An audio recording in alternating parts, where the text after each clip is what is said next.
తెలంగాణలో protocol politics hot గా నడుస్తున్నాయి. మర్యాద రామన్న రాజకీయాలు చర్చనీయాంశంగా మారాయి.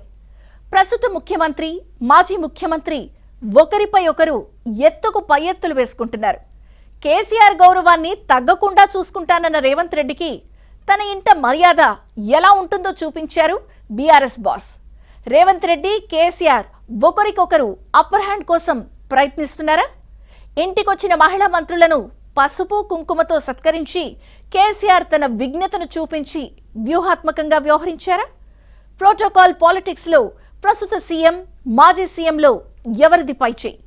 సోషల్ మీడియాలో ఎలాంటి చర్చ జరుగుతోంది? What's the story?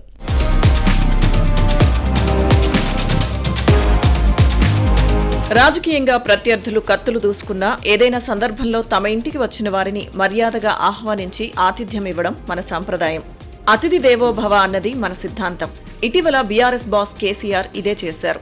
మేడారం జాతర కోసం తనను ఆహ్వానించేందుకు వచ్చిన మహిళా మంత్రులు కొండా సురేఖ, సీతక్కను ఆహ్వానించి ఆప్యాయంగా పలకరించి ఆదరించి అందరి మన్ననలు పొందారు. ఈ విషయంలో వ్యూహాత్మకంగా వ్యవహరించిన ముఖ్యమంత్రి రేవంత్ రెడ్డి వ్యవహారం చర్చనీయాంశంగా మారింది. దీంతో చలికాలం తెలంగాణ రాజకీయాలు వాడివేడిగా సాగుతున్నాయి. ప్రజాక్షేత్రంలో అప్పర్ హ్యాండ్ కోసం ముఖ్యమంత్రి రేవంత్ రెడ్డి, మాజీ ముఖ్యమంత్రి కేసీఆర్ తమ వ్యూహాలకు పదును పెడుతున్నారు. నిజానికి ముఖ్యమంత్రి రేవంత్ రెడ్డి రాజకీయం ఎవరికీ అంతుపట్టడం లేదన్న చర్చ ఉంది. సీఎంని అంచనా వేయడం మాజీ ముఖ్యమంత్రికి సాధ్యం కావడం లేదన్న చర్చ నడుస్తోంది. కేసీఆర్ను విమర్శిస్తూనే అసెంబ్లీకి వచ్చిన మాజీ సీఎంతో కరచాలనం చేసి ఆరోగ్యం ఎలా ఉందని పలకరించడం రేవంత్ రెడ్డికే చెల్లిందనేది రాజకీయ విశ్లేషకుల మాట. 2008 నవంబర్ 26న ముంబై దాడి కసబ్తో కేసీఆర్ను పోల్చిన సీఎం తీరు విమర్శలకు తావిచ్చింది. వెంటనే కేసీఆర్ తనకు తానే శిక్షించుకున్నారు. సొంత ఇల్లే బందీఖానా, ఇంకా తాను శిక్షించేదేముంది, దేవుడే శిక్షించాడు కదా అంటూ రేవంత్ క్షమాభిక్ష ప్రకటించేశారు. అధికారం కోల్పోయిన తర్వాత ఫామ్ హౌస్ లో పడిపోయి గాయపడిన కేసీఆర్ను ఆసుపత్రికి వెళ్లి రేవంత్ రెడ్డి పరామర్శించిన విషయాన్ని గుర్తుపెట్టుకోవాలి.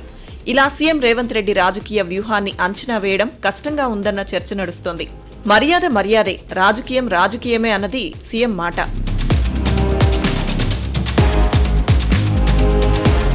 మరోవైపు కేసీఆర్ పై తన వ్యాఖ్యలు డ్యామేజ్ చేశాయని భావించారో ఏమో కానీ నష్ట నివారణ చర్యలు తీసుకున్నారు రేవంత్ రెడ్డి. మహిళా మంత్రులు కొండా సురేఖ, సీతక్కను కేసీఆర్ నివాసానికి పంపించి సమ్మక్క సారలమ్మ జాతరకు ఆహ్వాన పత్రికను అందజేసి కేసీఆర్కు ఇవ్వాల్సిన మర్యాద, గౌరవాన్ని ఇచ్చారు సీఎం.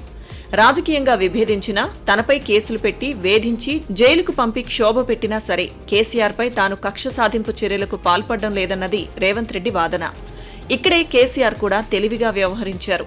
తన ఇంటికి వచ్చిన మంత్రులను సాదరంగా ఆహ్వానించి బాగున్నారా అమ్మా అంటూ మర్యాదగా పలకరించి లౌక్యం ప్రదర్శించారు. తిరిగి వెళ్లేటప్పుడు చీర, బొట్టుతో ఆడబిడ్డ మర్యాదలు చేశారు.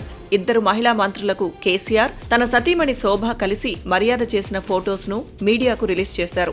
చూసారా, ఇది తమ బాస్ కేసీఆర్ స్టైల్ అంటూ బీఆర్ఎస్ సోషల్ మీడియా ఆ రోజంతా హల్చల్ చేసింది.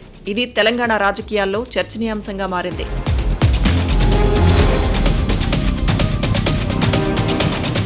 సీఎం రేవంత్ రెడ్డి ప్లాన్ను కేసీఆర్ తనకు అనుకూలంగా మార్చుకున్నారన్న చర్చ బీఆర్ఎస్ లో సాగుతోంది. నిజానికి సమ్మక్క జాతరకు రాష్ట్రపతి ద్రౌపది ముర్మును ఆహ్వానించారంటే అది వేరు. ప్రెసిడెంట్ దేశ ప్రథమ పౌరురాలు, సమ్మక్కను దేవతగా ఆరాధించే ఆదివాసీలకు అత్యున్నత ప్రతినిధి. కేసీఆర్ మాజీ సీఎం కావచ్చు, కానీ ప్రస్తుతం ప్రతిపక్ష నేత మాత్రమే.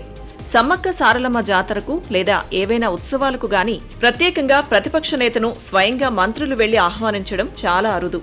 ఇది మంచి సంప్రదాయమే, కానీ కోట్ల మంది భక్తుల విశ్వాసాలు, మనోభావాలకు సంబంధించిన జాతరకు కేసీఆర్ వెళ్లడం అనేది ప్రజాప్రతినిధిగా బాధ్యత.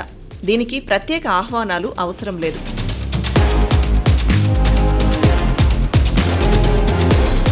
కేసీఆర్ను తెలంగాణ మంత్రులు కలవడం ఇదే కొత్త కాదు.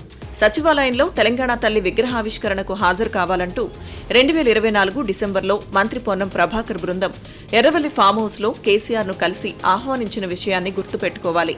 అప్పట్లోనూ ఇంటికి వచ్చిన అతిథులకు కేసీఆర్ తనదైన శైలిలో మర్యాదలు చేశారు. అయితే కేసీఆర్ ఎవరినీ కలవరని రాజకీయ ప్రత్యర్థులు విమర్శలు చేస్తూ ఉంటారు. అలాంటి వాటన్నిటికీ బీఆర్ఎస్ బాస్ చెక్ పెట్టారు. భవిష్యత్లో ప్రోటోకాల్ పాలిటిక్స్ ఎలా ఉంటాయో చూడాలి.